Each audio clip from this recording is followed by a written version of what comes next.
what I'm going to do here in this video is kind of show, just talk about my builds, what I'm kind of running with as my hunter, who's my main. I have all my characters up at 400, but I think I enjoy playing with my hunter the most. But they're all, I like playing as them all, and they're all different in their own way. And but yeah, so getting into it, my blade dancer, I won't go into the gunslinger too much. I don't use that really at all. But for my Crucible build, this is kind of what I'm running. I use the palindrome as my hand cannon. Unfortunately, I've been working hard and grinding the Crucible out, trying to get a god roll, but this is the closest I'll get, and this is the Crucible Quartermaster one. So if you're in the market for a good hand cannon, this is definitely the way to go. The Invective Shotgun, I like this one a lot in the Crucible, mainly because of the Invective perk, which is weapon generates ammo over time, and that is just awesome, and it procs pretty frequently. So I personally think it's absolutely the way to go. Definitely send it, increasing the range and accuracy. Final round deals bonus damage. I mean, it's cool. I'm usually reloading beforehand anyways, unless like I get in a big fight and then I use that last round. I mean, it's helpful, but I'm usually keeping this thing reloaded pretty frequently. And field choke, more range and impact. Increased recoil, that's fine for me. I can compensate that, but I can't do anything on my part to increase the range and impact. So I think that's important. For my heavy weapon, I use the Silver Dread. It's got rangefinder, field scout. Still trying to figure out. I haven't been able to figure it out yet whether field scout actually increases ammo capacity in the Crucible or not. I wasn't paying attention. I had this one active earlier, but I just activated this one, and next game I play, I'm going to see if this actually is the perk actually activates in the Crucible. If not, I'm definitely going back to this. If it does, totally sticking with this perk. And then hand laid stock, increased ability, reduced range. Not what I would have hoped for. I would have wanted something that increased the stability, maybe like a fitted stock, but just because it kind of reduces the synergy, since I have a rangefinder perk that increases range, and now I have a perk that increases stability and reduces range. But it's much better than oiled frame, because when you're in the Crucible, you're not really reloading your heavy weapon more than once. So that's even if you get the chance to do that. So to sacrifice half its stability for a boost to reload doesn't make sense. Then I use Accurized Ballistics, more range and impact, and a little bit of increased recoil, but nothing you can't compensate for. Moving on, armor. Just rocking this stuff right now because of the Donnie event, and I was able to get it all through some of those treasures. But for my exotic, and the Crucible, definitely rocking Shinobu's Vow. Having an extra skip grenade and it being improved, which they don't specifically state it here, but from my experience, it means that the skip grenade actually tracks the targets better and I think further. So it's awesome. You can one shot with a hand cannon and then throw that, and it will finish them, or throw your grenade first and then go in and shoot them if all the little skips and the trackers land on the target. And then Memory of Galean, so, or however you want to pronounce it, Galean. Grants detailed radar, and radar persists when sighting with primary weapons. I like using that. Like being able to know where everybody is. Right. I was trying this out. It was cool, but it wasn't working as well as I would have hoped. But if you look at that discipline strength, it's massive. 185 discipline, 86 strength. It's insane. But so that's how I'm rocking right now for the Crucible. And then I'll switch over right now to my Night Stalker class. So this is what I rock for PvE. One of the Devil's Dawns. You should rock that one.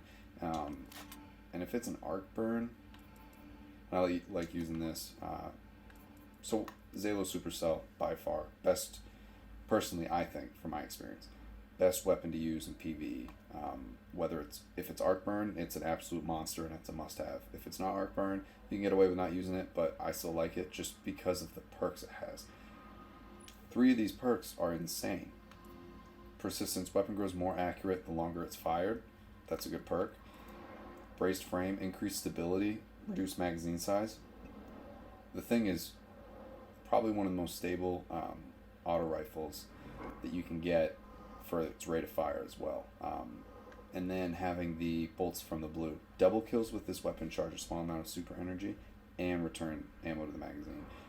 That's like 2 perks in one right now. So this is absolutely the way to go. And the Zalo perk is that the arc projectiles have the chance to chain lightning when enemies are close together. Just the perks on this weapon make it one of the best weapons, I think, in the game. So that's what I rock for my weapons for PvE. And then for my armor, I roll with, these same armor pieces right now. It doesn't really change much, and the other pieces aren't like too important, but the sealed Ahamkar's graphs are the way to go, just because I use the invisibility grenades, and whenever I'm getting lit up from the boss or ads and I need to get away and reposition myself, or even if I need to go revive my teammates, I use invisibility grenade. Now, what's awesome about these is you get another melee charge. So now you've got 2 invisibility grenades. It's absolutely the way to go, I think, personally, from my experience playing. And I've played quite a few hours, but, you can let me know what you think. But from my playing, this is the best exotic to go with for PvE. Then obviously, you got your 3 coins. I have quite a few of the ornaments, but these are the weapons I've unlocked for year 2. I have a good amount. Still a few I'm missing, but I have quite a few unlocked for year 2 and year 3. Year 1 I'm missing out on quite a bit. I didn't find everything on year 1, like Necrochasm, Hard Light, but I did find a good amount. I didn't find year 1 Thorn. It was absolute monster. Most of year 1 heavies I found, except Super Good Advice. Still waiting to get Icebreaker. Have never discovered it, but I really, really want it. I did get Nova Mortis from this event, and I have the quest for the Abaddon, so we'll see where I'll go with that. And then looking over at the armor, I think I have all the armor in year 2 unlocked for the Hunter. Yeah, I do, except the 2 class items from the different factions, but that doesn't really matter. But these had a lot of potential. The Khepri Sting, I was a big fan of them. Unfortunately, it's way too situational to be able to crouch, go invisible, and then run behind an enemy and deal 4 times damage. You find yourself getting killed more often than not.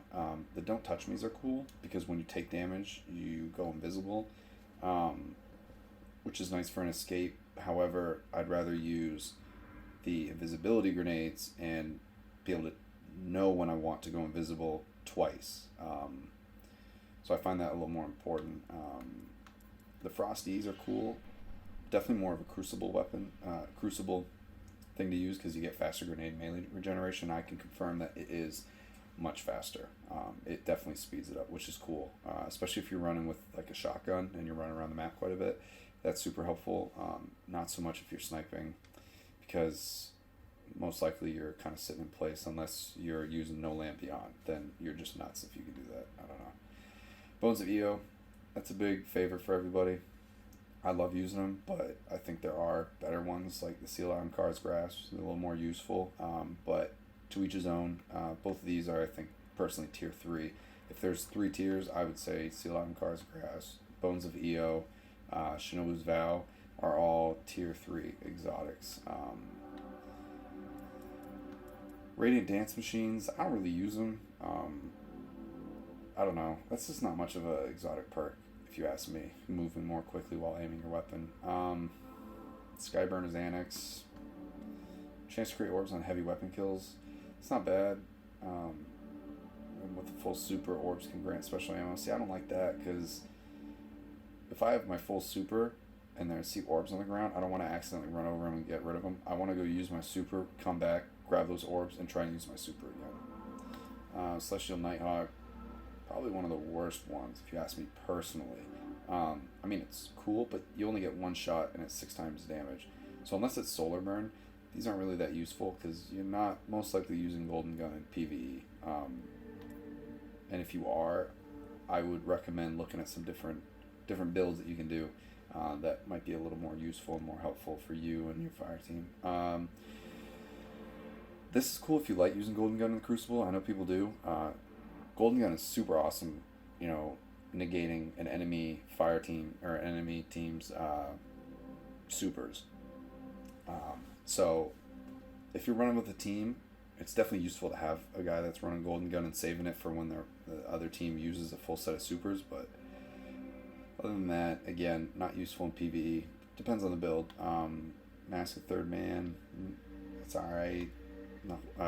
Acleophage Symbiote, having one additional shot for your Golden Gun if you are running Gunslinger, that's a cool helmet to use. And then Knucklehead Radar and Graviton Forfeit. See a lot of people using this one for the Shade Step, especially in trials and whatnot, so that's cool. Knucklehead Radar is not a good one anymore just because there is a artifact now that gives you the same exact thing and also increases its makes it more detailed. So this is like almost lower than tier 1. This is like a legendary helmet, unfortunately. Yeah, Crest Alpha Loopy, pretty useful from what I've heard in Trials of Osiris to be revived faster. Lucky Raspberry if you like using Arc Bolt Grenade, but if you're going Blade Dancer, your best bet is using the Shinobu's Vow anyways. And then the Tarantella, reduced arc damage for minions, and arc grenades and arc blade recharge faster. I mean, it's fun. I mean, all these you can have fun playing with, but again, the tier 3 ones I recommend are Sealed Ahamkar's Grasp, Shinobu's Vow, and I would even put Bones of Io up there just for you getting in tough places or evading as a hunter with high agility, getting out of the way of people shooting at you. And but yeah, that's kind of what I would recommend from those. Let me know what your suggestions are, and let me know what you think. And I'll keep posting videos, keep some content coming up. Probably gonna do the Nightfall again this week soon. Try and get these Zavala Elite bounties out of the way, and hopefully get the Icebreaker out of one of them. But we'll have to see. I don't know how much luck I'm gonna have, and I'm hoping RNG's on my side. Kill next for the Traveler. That's it, and keep with the channel to get more Destiny news and updates on my character. And if you have any suggestions, post them in the comments below.